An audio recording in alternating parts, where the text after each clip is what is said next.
The Thousand Quilt from Rebecca Mary by Annie Hamilton Donnell. "Good afternoon," Rebecca Mary said politely. The minister's wife was cutting little trousers out of big ones, the minister's big ones. It was the old puzzle of how to steer clear of the thin places. "Boys grow so," sighed tenderly the minister's wife over her work. She had not heard the voice from the doorway. "Good afternoon," again. It was a quaint little figure in tight red calico standing there. It might easily have stepped down from some old picture on the wall. Rebecca Mary had a bundle in her arms. It was so large that it obscured breast and face, and only a pair of grave blue eyes, presided over by thin light brows, seemed visible to the minister's wife. The trousers puzzle merged into this one. Now who could— Oh, it's Miss Plummer's little girl, Rebecca," she said cordially. Rebecca Mary, her niece, came, a little muffled, from behind the great bundle. "Rebecca Mary's niece? Oh, you mean Miss Plummer's niece, and your whole name is that. But I suppose she calls you Rebecca or Becky for short? Walk in, Rebecca." But Rebecca Mary was struggling with the paralyzing vision of Aunt Olivia calling her Becky. She had passed by the lesser wonder of being called Rebecca without the Mary. "Oh, no, I'm indeed. Aunt Olivia never shortens me," gently gasped the child. And the minister's wife, measuring from the bundle down, smiled to herself. There did not seem much room for shortening. "But walk in, dear. You are going to walk in. I hope you have come to make me a little call." Rebecca Mary struggled out of her paralysis. Here was occasion for new embarrassment. For Rebecca Mary was honest. "No, I mean not a little call. I've come to spend the afternoon," she said slowly, "and I've brought my work." The bundle, the great bundle, was her work. She advanced into the room and began carefully to unroll it. It was the turn of the minister's wife to be paralyzed. She pushed forward a chair, and the child sat down in it. "It's my Thousand Quilt that I'm making for Aunt Olivia," explained Rebecca Mary. "It's most done. There's 1,000 pieces in it, and I'm on the 991th. I thought probably you'd have some work, so I brought mine." "Yes, I see." The minister's wife stood looking down at the tight little red figure among the gorgeous waves of the Thousand Quilt. They eddied and surged around it in dizzy reds and purples and greens. She was conscious of being a little seasick, and for relief she turned back to the puzzle of the little trousers. It had been in her mind at first to express sorrow at Rhoda's being unfortunately away, and the boys. Now she was glad she hadn't, for it was quite plain enough that the visitor had not come to spend the afternoon with the minister's children, but with the minister's wife. "It isn't she that's young, it's I," thought the minister's wife with kind, laughing eyes.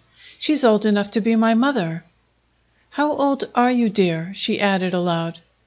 "Me? I guess you mean Aunt Olivia, don't you? It's Aunt Olivia's birthday I'm making it for. It's going to be a present. Once she gave me a present on my birthday." Once! The minister's wife remembered Rhoda's birthdays and the boys'. Taken all together, such a host of little birthdays. But this little old visitor seemed to have had but one. "My birthday is 2 days quicker than Aunt Olivia's is," volunteered the visitor sociably. "We're most twins, you see. Aunt Olivia was 56 that time she gave me the present. She's a-going to be 59 when I give her this quilt. It's taken me ever since to make it." The minister's wife looked up from her cutting. So Rebecca Mary was only 59. "It's quite a long quilt," sighed Rebecca Mary. But pride woke in her eyes as she gazed out on the splendors of the green and purple sea. "A Thousand Quilt has so many stitches in it, but when you sew 'em all yourself, when you sew every single stitch—" The pride in Rebecca Mary's grave blue eyes grew and grew. "Robert," the minister's wife said that night to the minister, "it's an awful quilt, but you ought to have seen her eyes. It's taken her 3 years to make it. Maybe you wouldn't be proud yourself. Maybe you wouldn't if Rhoda had made it. Rhoda! Robert, she sewed one square of patchwork once, and it made her sick. I had to put her to bed. Speaking of once reminds me. Once Rebecca Mary had a birthday present, Robert. She waited a little anxiously for him to understand. The minister always understood, but sometimes he made her wait. Felicia, are you trying to make me cry? He said, and she was satisfied. She went across to him, as she always did when she wanted to cry herself. The floor was strewn with the tiniest boys' engine and cars, and she remembered as she zigzagged among them that they had been one of his very last birthday presents. It was, Robert, what do you think the present was? I'll give you 3 guesses, but I advise you to guess a rooster. Thomas Jefferson, murmured the minister, as one who was acquainted. Yes, that is his name. How did you remember? She is very fond of him. He is her intimist friend, she says. So she is under great obligations to her aunt. It's a large quilt, but it's none too large to cover Thomas Jefferson. I'm going to help her buy a lining and cotton batting. Cracked corn will make a good lining, but Robert, this is not a comedy. If you'd seen Rebecca Mary and the quilt, you'd call it a tragedy. You couldn't surprise me any if you told me she'd quilted it herself. Down the road from Aunt Olivia's farm, across its southern boundary fence, romped and shouted all day long the Tony Trumbullses. No one, except possibly their mother, was quite certain how many of them there were. It was a dizzy process to take their senses. They were never still, in little brown bare limbs, nor shrill voices. From sunup to sundown, the Tony Trumbullses raced and laughed. Certainly they were happy. The minister's wife had not dared to tell her caller of the afternoon that the minister's children were down there shouting and racing with the little Tony Trumbullses. Dear no, not after Rebecca Mary, in the course of conversation, had said that Aunt Olivia did not countenance the Tony Trumbullses. Rebecca Mary did not say countenance, but it meant that. Her aunt won't let her play with them, Robert. And she'd like to. You needn't tell me Rebecca Mary wouldn't like to. I saw it in her poor little solemn eyes. Besides, she said she asked her aunt once to let her. Robert, aunts are cruel. I never knew it before. They've no business bringing up little Rebecca Marys. My dear Felicia. But in the minister's eyes was agreement. Aunt Olivia took afternoon naps with punctilious regularity. Aunt Olivia herself was punctilious regularity. At 1:30, day upon day, she hung up the dish towel, hung up her kitchen apron, and walked with unswerving course into her bedroom. There, disposed upon the dainty bed, in rigid lines of unrest, she rested. The naps were often long ones. A little after the afternoon that Rebecca Mary spent at the minister's, the birthday quilt was finished. The 1000th tiny piece was neatly over and overed to its gorgeous expanse. But Rebecca Mary was not content. She longed to make it complete. She wanted to surprise Aunt Livia with it, as Aunt Livia, on that momentous birthday of her own, had surprised her with the little fluff ball of yellow down that had grown into Thomas Jefferson. That had been such a beautiful surprise. But this! Aunt Livia had seen the quilt so many, many times. She had taught Rebecca Mary's stiff little fingers to set the first stitches in it. She had made her rip out this purple square and that pink checked one, and this one and that one and that. Oh, Aunt Livia was acquainted with the quilt. It would not be much of a surprise. But Rebecca Mary set her little pointed chin between her little brown palms and pondered. And out of the pondering grew a plan so ambitious and so daring that Rebecca Mary gasped in the throes of it. But she held her ground and entertained it intrepidly. She even grew on friendly terms with it in the end. Here was a way to surprise Aunt Livia. Rebecca Mary would do it. That it would entail an almost endless amount of work did not daunt her. Rebecca Mary was a plumber, and plumbers were not to be daunted. The long vista of patient hours of trying labor that the plan opened up before her set her blood tingling, like a warrior's on the eve of battle. What were long, patient hours to a plumber? Rebecca Mary girded up her loins and went to meet them. Thereafter, at Aunt Olivia's nap times, Rebecca Mary disappeared. Day after day, week upon week, she stole quietly away when the door of Aunt Olivia's bedroom shut. The first time she went oddly loaded down with what would have appeared, if there had been anyone for it to appear, to be a bundle of long sticks. She made 2 trips into the unknown that first day. The second time, the bundle looked much like that one over which her grave blue eyes had peered at the minister's wife when she went to spend the afternoon with her. It was spring when the mysterious disappearances began. It was summer before Aunt Olivia woke up, not from her nap, but from her inattention. Quite suddenly she came upon the realization that Rebecca Mary was not about the house, nor about the grounds, for she instituted prompt search.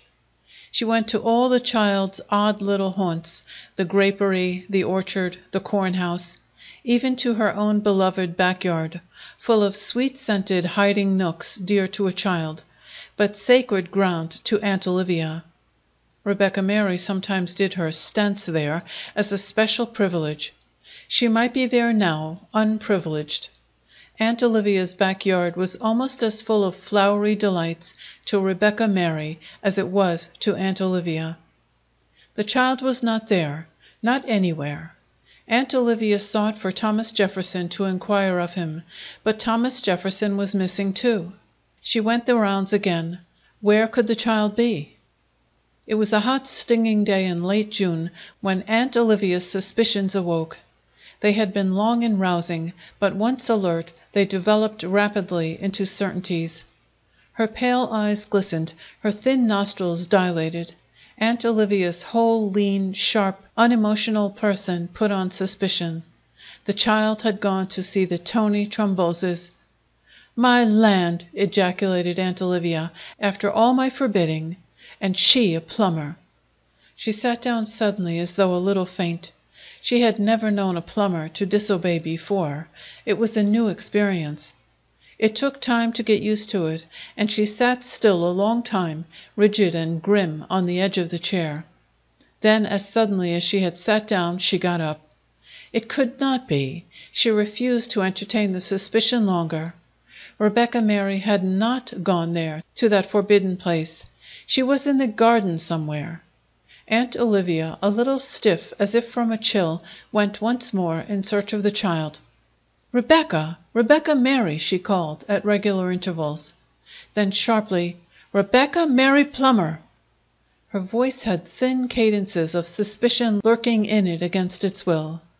But there seemed really no doubt. One by one, incriminating circumstances occurred to Aunt Olivia. Rebecca Mary had longed to go so much. The Tony Trumboses, one at a time or in a tumultuous body, had urged her so often. She herself had more than once caught the child gazing wistfully, in passing by, at the bewildering, deafening frolics of the little Tony Trumboses. Once Rebecca Mary had asked to go barefoot as they went. Once she had let out the tight little braids in her neck and rumpled her thin little hair. Once Aunt Olivia had come upon her playing. The remembrance of it now tightened the lines around Aunt Olivia's lips. The child had been running wildly about the yard, shouting in a strange, excited, ridiculous way. When Aunt Olivia, in stern displeasure, had demanded explanations, she had run on recklessly, calling back over her shoulder, "Don't stop me! I'm a Tony Trumbull!" "My land!" breathed Aunt Olivia, taking back the suspicion to her breast. "After all my forbidding, she's gone down there. She's been going down there dear knows how long. She's waited till I took my naps, and then went. A plumber!" There was really nowhere else she could have gone. She had never wanted to go anywhere else except to the minister's. and Rebecca Mary was punctilious and would not think of going there again till the minister's wife had returned her visit. But Aunt Olivia waited. As usual, she went to her room next day at nap time and closed the door behind her. But when a little figure slipped down the road towards the forbidden place a moment later, she was watching behind her blinds. She was groaning as if in pain. The little figure began to run staidly. Aunt Olivia groaned again. The child was in a hurry to get there. She couldn't wait to walk. There was guilt in every motion of the little figure. "And she runs like a plumber," groaned Aunt Olivia. The next day and the next, Aunt Olivia watched behind her blinds. The fourth day she put on her afternoon dress and followed the hurrying little figure. Not at once. Aunt Olivia did not hurry. There was a sad reluctance in every movement. It seemed a terrible thing to be following Rebecca Mary Plummer, to a forbidden place. Afar off, Aunt Olivia heard faintly the shoutings that always heralded an approach to the Tony Trumboses, and shuddered. The tumult kept growing clearer. She thought she detected a wild, excited little shout that might be Rebecca Mary's. Her thin lips set into a stern, straight line. A splash of red caught Aunt Olivia's eye as she drew nearer the joyous whirl of little children. Rebecca Mary wore a little tight red dress. The coil seemed closing in about the child. Close to the southern boundary fence of Aunt Olivia's land stood an old empty barn. It had been a place for storing surplus hay once, when there had been surplus hay. For many years now it had been empty. As Aunt Olivia approached it, she noticed that its great sliding door was open. Strange, when for so long it had been shut. "If that old barn door ain't open," breathed Aunt Olivia, stopping in her astonishment. "I ain't seen it open before in these 10 years. Now what I want to know is, who opened it?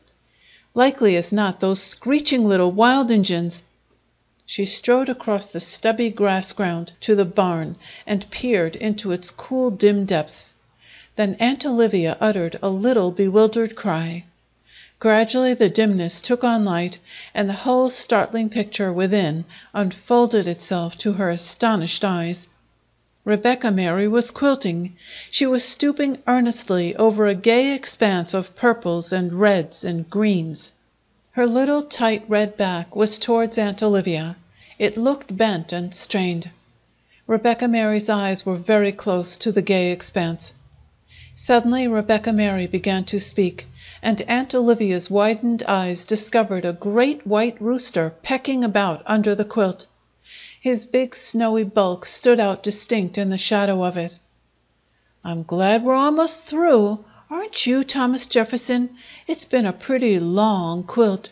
You get sort of tired when you quilt a long quilt. It makes your back creak when you unbend it. And when you quilt in a barn, of course you can't see without squinching, and it hurts your eyes to squinch." Silence again, except for the industrious peck-peck of the great white rooster. Aunt Olivia stood very still. "You've been a great help, Thomas Jefferson," began again the voice of Rebecca Mary after a little. "I'm very much obliged to you, as I've said before. I don't know what I should have done without you. No, you needn't answer. I couldn't hear a word you said. You can't hear with cotton in both of your ears." Rebecca Mary sighed. There was no cotton in Aunt Olivia's ears to shut out the soft little sound. "But of course you have to wear it in, on account of your conscience. It's conscience cotton, Thomas Jefferson. I've explained before, but I don't know's you understood. It seems a little unpolite to wear it in my ears, with you here keeping me company. I suppose you think it's unsociable. But Aunt Olivia doesn't allow me to associate with the Tony Trumboses. Oh, Thomas Jefferson, I wish she'd allowed me to associate." Aunt Olivia found herself wishing she had conscience cotton in both of her ears. "They're such nice, cheerful little children. It makes you want to go right over their fence and hollow too." Rebecca Mary pronounced it hollow with careful precision. Aunt Olivia would not approve of holler. "And when you can't, you like to listen. But I suppose listening to them hollow would be 'sociating, so I put the cotton in." The joyous hollowing broke in waves of glee on Aunt Olivia's eardrums. It seemed to be assaulting her heart. Oddly, now it did not sound unmannerly and dreadful. It sounded nice and cheerful. A plumber even might be happy like that. "Cotton is a very strange experience, Thomas Jefferson," ran on the little voice. "At first you most can't stand it, but you get over the worst of it by and by. Besides, we're getting most through now. Ain't that splendid, Thomas Jefferson? And it's pretty lucky, too, because Aunt Livia's birthday is getting very near. It almost scares me. Doesn't it you? For I don't know how Aunt Livia looks when she's pleased. You think she'll look pleased, don't you, Thomas Jefferson? It's such a long quilt, and when you've sewed every stitch yourself." If Rebecca Mary had turned round then, she would have seen how Aunt Livia looked when she was pleased. But the little figure at the quilting frame bent steadily to its task, only another soft sigh stealing into Aunt Olivia's uncottoned ears. Thomas Jefferson pecked his way towards the open door, and the lean figure there started back guiltily. Aunt Olivia did not want to be recognized. "You there under the quilt, Thomas Jefferson?" The little voice put on tenderness. "Because I'm a-going to tell you something. Once Aunt Livia gave me a birthday present, and it was you. Such a little mite of a yellow chicken. That's why I'm making the quilt for Aunt Livia. It was 3 years ago. I've loved you ever since," added Rebecca Mary simply. For an instant Aunt Olivia stopped being a plumber. A sob crept into her throat. "Rebecca, Rebecca Mary, Rebecca Mary Plummer," she cried involuntarily. Then she stepped back hastily, glad for the cotton in Rebecca Mary's ears. For the surprise, she must not spoil the child's hard-earned surprise. And besides, Aunt Olivia wanted to be surprised. It was a relief to get away. She could not look any longer at the picture in the great cobwebby barn, the gorgeous quilt spread out to its full extent, the empty scaffolds above Rebecca Mary stooping to her work, Thomas Jefferson pecking about the floor. Aunt Olivia was not old. Through all the years ahead of her she would remember that picture. She went straight to the southern boundary fence and looked across at the jubilant little Tony Trumboses. The one in a red dress like Rebecca Mary's she singled out with a pointing finger. "You! Come here," she called. "I won't hurt you. No need to look scared. Do you know who I am? I'm Rebecca Mary's aunt. You know who Rebecca Mary is, don't you?" "Gracious!" shrilled the little red Tony Trumbull, which Aunt Olivia took for yes. "Well, then, you know where I live. You see here, I want you all, the whole kit of you, to come to my house tomorrow morning to see Rebecca Mary. I'm going to say it over again. Tomorrow morning to see Rebecca Mary," setting apart the syllables with the pointing finger. "You can play in my backyard," said Aunt Olivia, sublimely unconscious of slang. End of The Thousand Quilt, from Rebecca Mary, by Annie Hamilton Donnell.